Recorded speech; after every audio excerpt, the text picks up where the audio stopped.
how do I deal with loneliness? We're relational beings, and one of the greatest predictors of our health and longevity is having close quality relationships, even above things like lifestyle factors and medical care. We can be surrounded by people and still feel lonely if we don't have quality, close connections with them. In fact, loneliness is a normal feeling in reaction to being disconnected from others physically or emotionally. It points to a normal and natural need to be bonded to others. One of our most fundamental human needs is for attachment, and loneliness can trigger one of our greatest fears of being abandoned. The brain is wired to pay attention to that feeling of loneliness and trigger fear so that we will find a way to attach and survive.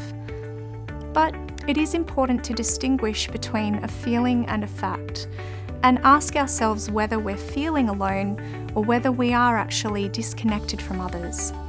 Knowing that it is temporary and that feeling can help us get through those times, we can remind ourselves that we will have opportunities to connect with others. We're not alone in our loneliness. There are many others who feel that way too, especially while we're isolated due to the COVID-19 virus.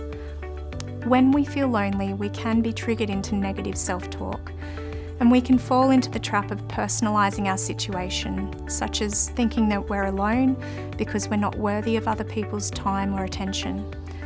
This can cause us to withdraw, feel pity for ourselves, and send us deeper into our feeling of loneliness rather than reaching out.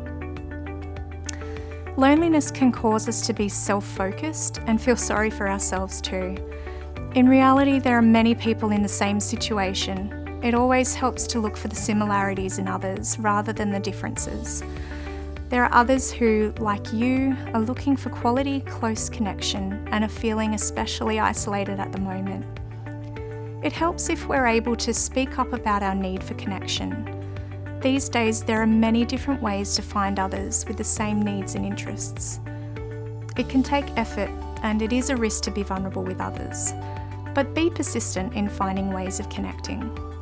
If you ascribe to a spiritual belief, it can be really helpful to turn to your faith and your faith community in times of loneliness as a reminder that you're never alone.